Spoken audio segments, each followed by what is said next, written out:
Estamos já no segundo domingo de Advento. O tempo passa rápido e nós queremos seguir hoje um pouco a reflexão que iniciamos, na verdade, domingo passado, ainda de forma muito breve. E quero entrar novamente nessa temática, olhar para a realidade vindoura. Não é em si um exercício de utopia, como já falei, e também não é na condição de como um povo que anda com a cabeça nas nuvens, fora da realidade, alheio à realidade que nos cerca. Mas falar do porvir, daquilo que nos aguarda, é fortalecer a nossa esperança nas promessas de Deus, naquilo que a palavra de Deus, ao longo de toda a sua existência, Deus vem falando ao seu povo, das coisas que Ele faz e das que Ele fará.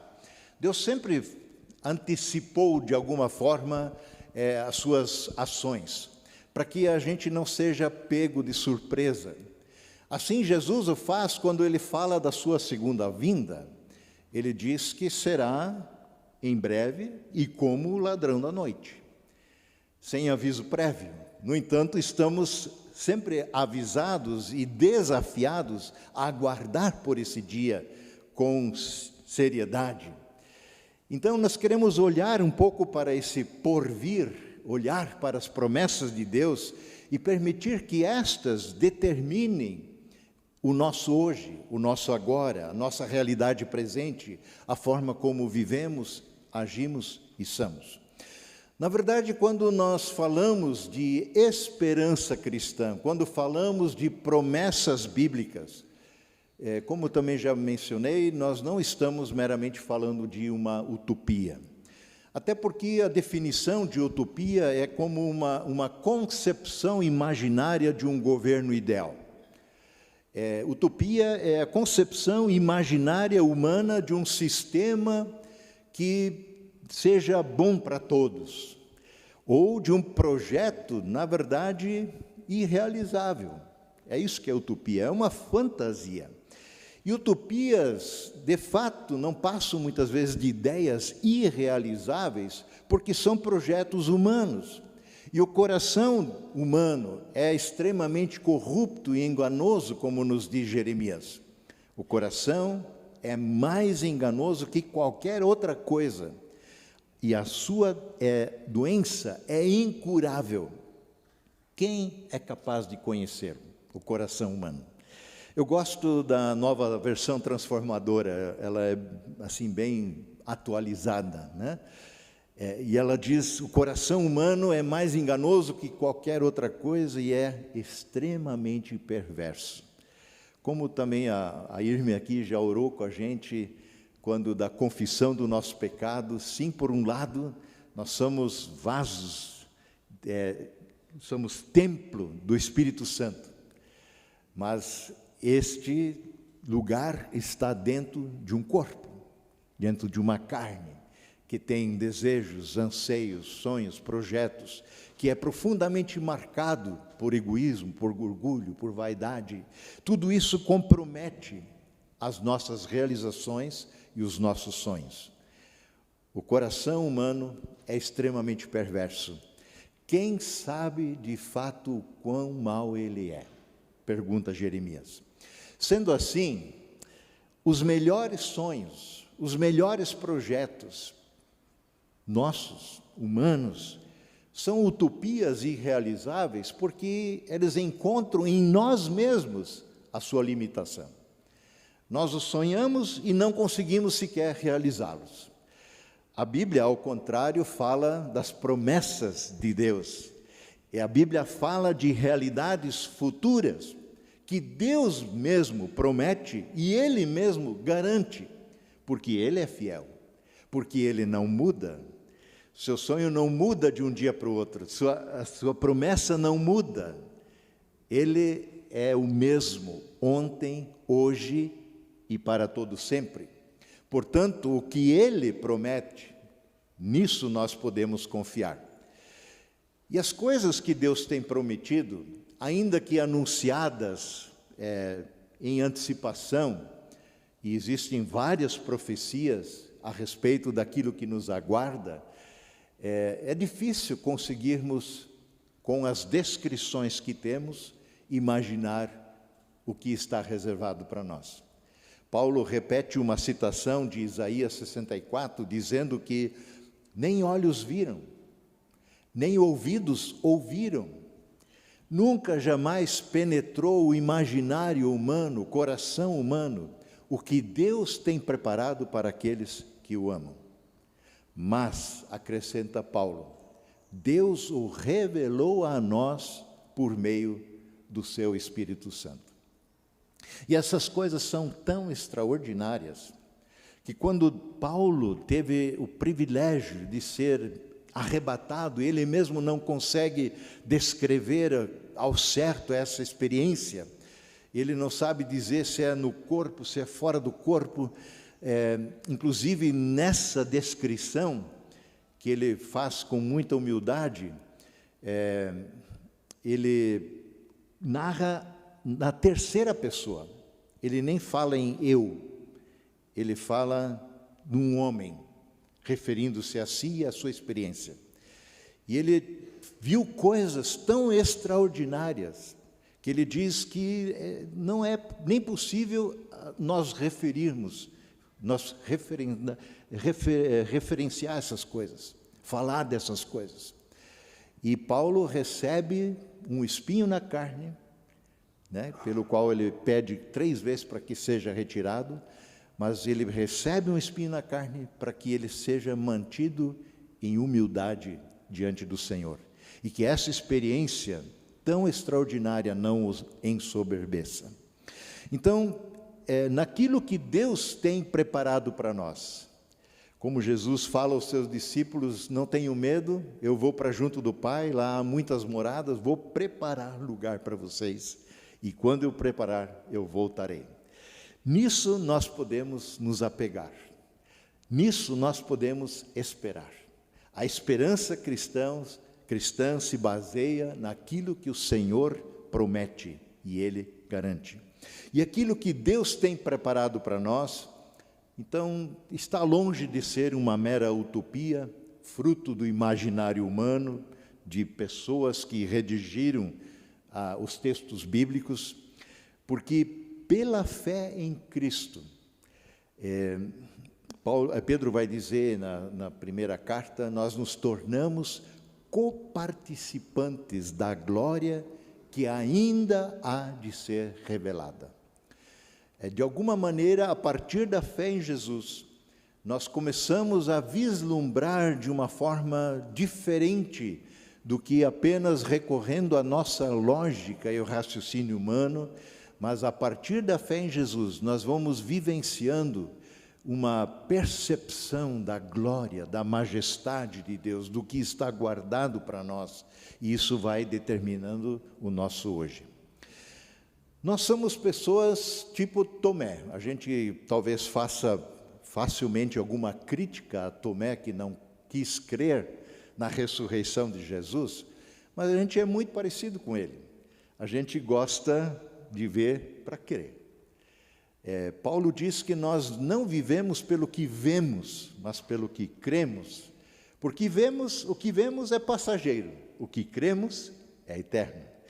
Ainda assim, isso é muito limitado, as coisas que queremos ver, mesmo que a gente deseje muito ver, porque os nossos olhos não conseguem enxergar toda a realidade, na verdade, de que se passa ao nosso derredor e daquilo que adentra a eternidade.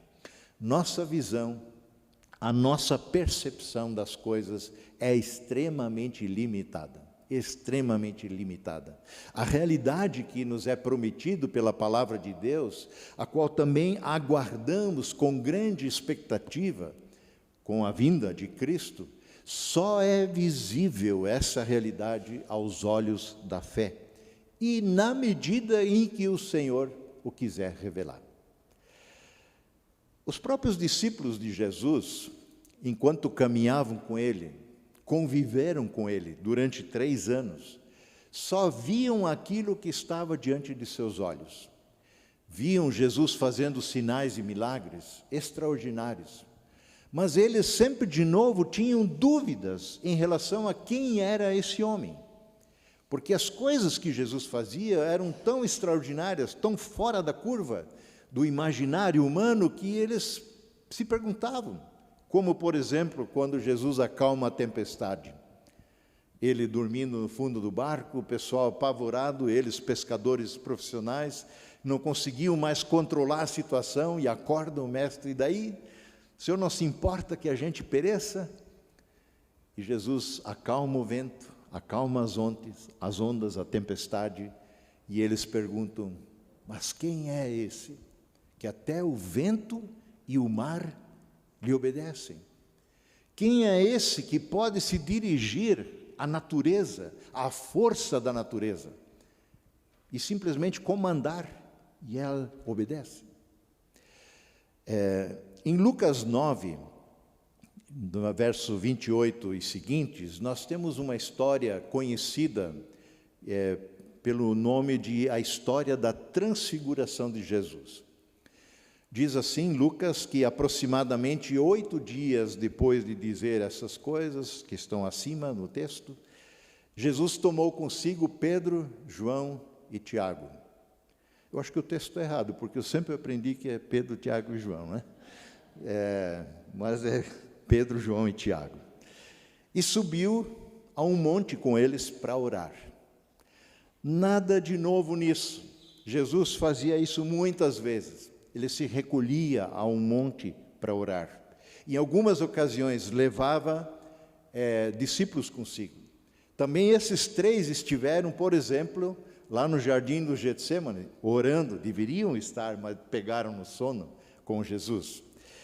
Mas naquele dia, naquele momento, aconteceu alguma coisa especial, reservado a esses 3 discípulos, coisa que eles sequer podiam imaginar. E diz no verso 29, ainda em Lucas 9, enquanto orava, Jesus orava, a aparência de seu rosto se transformou. As suas vestes ficaram alvas, brancas e resplandecentes, como o brilho de um relâmpago. Não sei se vocês já perceberam quando os autores bíblicos, ou aqueles que vivenciaram alguma manifestação, alguma revelação especial de Deus, eles sempre usam essa linguagem do como, da comparação. Porque não há nenhum referencial na Terra que consiga descrever perfeitamente o que eles viram. Por exemplo, quando Jesus é batizado por João Batista e o Espírito Santo desce sobre ele, João vai dizer que ele desce como uma pomba, em forma corpórea de uma pomba. Quando experimentam o Pentecostes, o derramamento do Espírito Santo no princípio da igreja, reunidos numa sala fechada, de repente há um vento impetuoso, forte, é como se fosse um vento. Há um barulho, um som de vento. E há chamas como se fossem de fogo que descem sobre eles, e assim vai. Então, eles usam como alguma referência para falar de uma experiência que em si transcende muito aquilo que eles conseguem descrever. Assim também aqui, as roupas de Jesus ficaram não só brancas, mas resplandecentes, como o de um relâmpago, o brilho de um relâmpago. Ou seja, eles puderam ver, pela primeira vez, quem Jesus realmente era. Na versão do Almeida diz que sua aparência, do seu rosto, se transfigurou. Se transfigurou. Tanto transfigurar do Almeida quanto transformar-se, o verbo está na voz passiva. Na voz passiva. A gente, não sei, hoje em dia é raro a gente ouvir pessoas usando a voz passiva. Porque eu estou no centro de tudo. Eu faço, eu digo, eu aconteço. E a voz passiva indica que a gente sofre uma ação. Jesus foi transfigurado. Ele sofre a ação de um momento dado por Deus Pai, que é importante para Jesus, mas também importante para os discípulos. A voz passiva indica um agir de Deus. E o verbo transfigurar traz aqui em si a ideia da metamorfose, não é? A borboleta que sai do casulo não é algo completamente novo e diferente. Não é, porque ela, enquanto crisálida, de uma certa forma, ela já é borboleta. Ela está a caminho desse processo. Ela apenas aguarda o tempo certo para se revelar ao mundo como borboleta, mas faz parte do processo da vida dela. A transfiguração ocorrida com Jesus no monte, ainda que de uma certa forma mude a sua aparência, transfigure a sua aparência, mas trata-se do mesmo e único Jesus. É o mesmo Jesus. Não só a aparência do seu rosto mudou, como também as suas vestes tornaram-se resplandecentes, como o brilho de um relâmpago. Almeida vai dizer, resplandeceram de brancura. Isso não quer apenas dizer que as vestes dele ficaram muito brancas. Branco, brancura aqui não é mais uma referência meramente a uma cor, mas a um estado de luz, de intensa luz, de um brilho indescritível, revelação da glória de Deus. Porque a palavra glória, como já falei inúmeras vezes, ela tem a ver com brilho, esplendor, resplendor. Glória é uma palavra que se aplica a Deus e aquilo que tem a ver com Ele.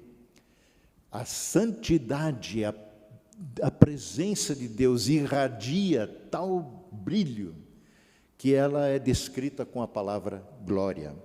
Então não se trata de uma glória que Jesus haveria de receber tão somente quando da sua ressurreição ou então na sua segunda vinda. Essa glória ele já a possuía agora, enquanto estava entre nós, enquanto estava a caminho do sofrimento, da cruz, ainda que uma glória de uma certa forma oculta, escondida. Essa glória ainda não podia ser vista na sua totalidade, percebida pelas pessoas, mas essa glória estava lá, estava presente. Em alguns momentos ela foi manifestada. Vejam que até por isso, quando Deus se manifesta, quando Deus fala, naquele contexto do monte, nessa experiência, a voz de Deus se faz ouvir, todos eles são envoltos numa nuvem, para que também a glória de Deus fosse ocultada e os três, Pedro, Tiago e João, fossem preservados e não consumidos pela santidade de Deus. Afinal, ninguém pode contemplar a glória de Deus e sobreviver, como foi a experiência de Moisés. Deus disse isso para Moisés, porque Moisés queria ver a glória de Deus. E Deus disse para ele, Moisés, isso não dá. Homem algum pode ver a minha glória, olhar na minha cara e sobreviver. Então Deus sempre tomou providências para se revelar a nós, de forma a nos preservar. Mas essa glória de Deus, extraordinária, incompreensível, indescritível, pode ser perfeitamente contemplada agora na face de Cristo. Jesus é assim por dizer, acho que alguns trabalham com essas coisas, o Charles, eu sei que sim, é a interface, por assim dizer, com a qual Deus se comunica com a gente. Em Jesus, Deus fala com a gente tete a tete, olho no olho. O Filho, como diz na Hebreus 1:3, eu acho fantástica essa descrição, Hebreus 1:3, o Filho é o resplendor da glória de Deus. E Ele, o Filho, Jesus, é a expressão exata do seu ser, do ser de Deus, sustentando todas as coisas pelo poder da sua palavra. Na Nova Versão Transformadora diz um pouquinho diferente, mas é exatamente essa a ideia. O Filho irradia a glória de Deus. Caso contrário, a gente não poderia suportá-la. Mas o Filho irradia a glória de Deus. O Filho expressa de forma exata quem Deus é. As pessoas muitas vezes dizem, me mostre a Deus e eu crerei nele. E nós precisamos apontar para Jesus. Se você quer saber quem Deus é, como Ele pensa, o que Ele faz, olhe para Jesus. Ali está a expressão exata de Deus em nosso meio. Ou, como descreve o apóstolo Paulo na sua carta aos Colossenses, capítulo 1, verso 15, Ele, Jesus, é a imagem do Deus invisível, o primogênito de toda a criação, ou aquele que tem a supremacia em toda a criação. Este é Jesus, o Senhor da glória, o Rei prometido, que veio e virá. É a Ele que nós aguardamos no Advento, mas não no Advento somente nessa época pré-natalina, porque nós celebramos a sua primeira vinda na expectativa de que Ele voltará. No princípio, diz João 1, no seu Evangelho, quando ele começa a abrir o Evangelho, falando de Deus, falando do Cristo, ele não usa a linguagem natalina como Lucas e outros evangelhos, Mateus, mas João abre o seu Evangelho dizendo, no princípio era aquele que é a palavra, o verbo. Ele, a palavra, estava com Deus e ele era Deus. E ele é Deus. E ele encarnou. O verbo se fez carne.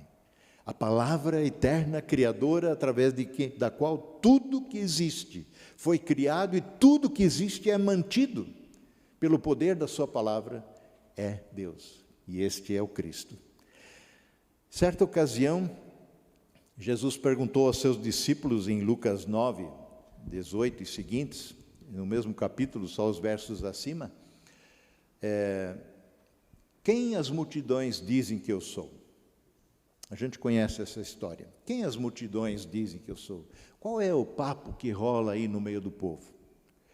E eles dão um retorno para Jesus. Bom, uns dizem que tu és Jeremias, outros que tu és Isaías, um dos profetas. Há até gente que acha que você é o João Batista que ressuscitou. E aí ele pergunta aos discípulos, e vocês? O que vocês dizem?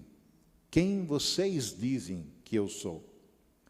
E a essa pergunta, então, Pedro toma a iniciativa e responde, tu és o Cristo, o Filho do Deus vivo. Tu és o Cristo, o Filho do Deus vivo. Acho que a gente não consegue pegar tudo que está dentro dessa pequena frase, dessa pequena expressão de Pedro. O Filho do Deus vivo. Este é o Cristo. E Jesus então advertiu aos seus discípulos que, severamente, que não dissesse isso a ninguém ainda, porque não é que é um segredo, né? Ele veio revelar exatamente isso, mas não era o momento, cada coisa tem o seu momento, e ele adverte quanto a isso, e ele então diz para Pedro, cara Pedro, essa revelação, essa informação, você não a tem de si mesmo. Essa informação, essa verdade, você não a tem apenas me observando. Não é uma constatação lógica que você faz. Me conhecer como o Cristo, como Filho do Deus vivo, demanda revelação. E essa revelação te foi dada do alto, por parte do meu Pai. Esta verdade inquestionável a respeito do Filho é agora atestada por Deus lá no Monte da Transfiguração. Porque ali nós ouvimos a palavra do Pai: esse é meu Filho amado. Aquele Jesus, a quem os discípulos chamavam de Mestre e Senhor, era quase que de uma forma assim, pro forma. Era um título de respeito, sem a devida profundidade e verdade. Mestre, Senhor. Mas Ele de fato é o Senhor da glória. Ele de fato é o ungido Filho de Deus. E esta experiência que os discípulos tiveram marcou profundamente a vida deles. Inclusive, Pedro vai falar desse momento na sua carta, na carta que ele escreve, na sua segunda carta, e ele o faz no contexto de quando fala da segunda vinda de Jesus. Nesse contexto, quando fala do advento, do segundo advento de Cristo, Pedro se refere a essa experiência que tiveram ali no monte. E ele diz no verso 16, porque não inventamos histórias engenhosas quando lhes falamos da poderosa vinda de nosso Senhor Jesus Cristo. Pedro está falando de que Jesus voltará. E ele diz, olha, isso não é história engenhosamente inventada. Falar do advento de Cristo não é um sonho apenas, mas é uma realidade. E ele diz, continuando no verso 16, vimos com os nossos próprios olhos seu esplendor, seu brilho majestoso, quando ele recebeu honra e glória da parte de Deus, o Pai. A voz da glória suprema de Deus lhe disse, este é meu Filho amado, que me dá grande alegria, em quem tenho grande prazer. Nós mesmos ouvimos essa voz do céu, diz Pedro, quando estávamos com ele no Monte Santo. Nós mesmos ouvimos, nós vimos. Eles são testemunhas oculares e auditivas daquilo que ali foi revelado naquele monte. Consequentemente, nossa vida em Cristo nos torna participantes dessa natureza gloriosa de Deus, conforme Pedro mesmo vai dizer em sua segunda carta. E Paulo vai dizer em Corinto, capítulo 3, 2 Coríntios 3, que enquanto aguardamos esse Senhor da glória, que prometeu voltar, nossa vida está sendo transformada de glória em glória, de brilho em brilho, à semelhança do Filho, pela ação do seu Santo Espírito. Na medida em que nós convivemos, andamos com o Senhor, buscamos sua palavra, buscamos sua presença, andamos em comunhão, nós vamos sendo trabalhados de glória em glória, de brilho em brilho, cada vez mais semelhante ao Filho. E é por essa razão que Jesus pode dizer de nós, vocês são a luz do mundo. Ainda que a gente reflita a glória, de refletir, a glória de Jesus, nós somos enviados para dentro de um mundo em trevas. E ali a menor luz se faz presente, faz a diferença. Quando a gente está num ambiente absolutamente escuro, de trevas, a menor luzinha faz toda a diferença. Um fósforo aceso faz diferença.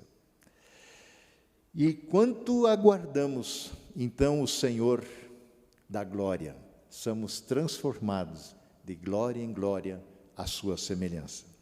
E isto, gente, afasta de nós qualquer projeto de utopia meramente e torna-nos consequentes com o presente, com o que somos e fazemos hoje. A forma como operamos, somos produtivos na obra de Cristo, faz a diferença à luz daquilo que aguardamos. E por que eu estou trazendo tudo isso nesse contexto e nesse culto de Advento? Eu vou deixar, e com isso eu encerro, deixar que Pedro responda, ele que vivenciou esse negócio. Em 2 Pedro, capítulo 1, verso 11 seguintes, eu encerro com essa leitura, Pedro vai falar um pouco dessa experiência. Eu, diz ele, Simão Pedro, escravo e apóstolo de Jesus Cristo, escrevo essa carta a vocês que compartilham da nossa preciosa fé, concedida, dada por meio da justiça de Jesus Cristo, nosso Deus e Salvador. Interessante. Jesus Cristo, nosso Deus e Salvador. Que vocês tenham cada vez mais graça e paz à medida que crescem no conhecimento de Deus e de Jesus, nosso Senhor. Deus, com seu poder divino, nos concede tudo o que necessitamos, tudo o que é necessário para uma vida de devoção, uma vida piedosa, pelo conhecimento daquele, Jesus, que nos chamou para si por meio da sua glória e excelência. E por causa da sua glória e excelência, Ele nos deu grandes e preciosas promessas. Verso 4. Por causa da sua glória e excelência, Ele nos deu grandes e preciosas promessas. São estas promessas, são elas que permitem a vocês, a nós, participar da natureza divina e a escapar da corrupção do mundo causada pelos desejos humanos. Diante de tudo isso, esforcem-se ao máximo, hoje, agora, para corresponder a essas promessas. Esforce-se ao máximo para corresponder a essas promessas. Acrescentem a fé, a excelência moral. Acrescentem à excelência moral o conhecimento. Acrescentem ao conhecimento o domínio próprio. Acrescentem ao domínio próprio a perseverança. Acrescentem à perseverança a devoção a Deus. Acrescentem à devoção a Deus a fraternidade. E acrescentem à fraternidade o amor. Quanto mais crescerem nessas coisas, mais produtivos e úteis serão no conhecimento completo de nosso Senhor Jesus Cristo. Mas aqueles que não se desenvolvem desse modo, daqueles que não avançam de glória em glória à semelhança de Cristo, são praticamente cegos, vendo apenas o que está perto, diante dos olhos, que não conseguem penetrar e vislumbrar as grandes e excelentes promessas de Deus. Vivem limitados ao hoje, ao aqui e agora. E como falamos domingo passado, se nossa esperança em Cristo se resume apenas a essa vida, somos as mais infelizes de todas as criaturas. Repito o verso 9. Mas aqueles que não se desenvolvem desse modo são praticamente cegos, vendo apenas o que está perto, e se esquecem de que foram purificados de seus antigos pecados. Por isso, irmãos e irmãs, trabalhem ainda mais arduamente para mostrar que, de fato, estão entre aqueles que foram chamados e escolhidos e que serão levados para a glória. Façam essas coisas e jamais tropeçarão. Assim, sua entrada no reino eterno, reino de nosso Senhor e Salvador Jesus Cristo, será acompanhada de grande glória. É dessa esperança que a gente vive. É apegada a esta esperança que o nosso dia a dia é determinado. Que nesse tempo de Advento, também a partir desta palavra de hoje, sejamos mais uma vez encorajados, animados e renovados em nossa esperança no Senhor, que é Deus vivo e eterno, que veio para nos salvar, porque nos quer junto a Ele para toda a eternidade. Que a sua palavra seja guardada em nossos corações e ali permaneça viva e ativa pelo poder do seu Santo Espírito. Amém.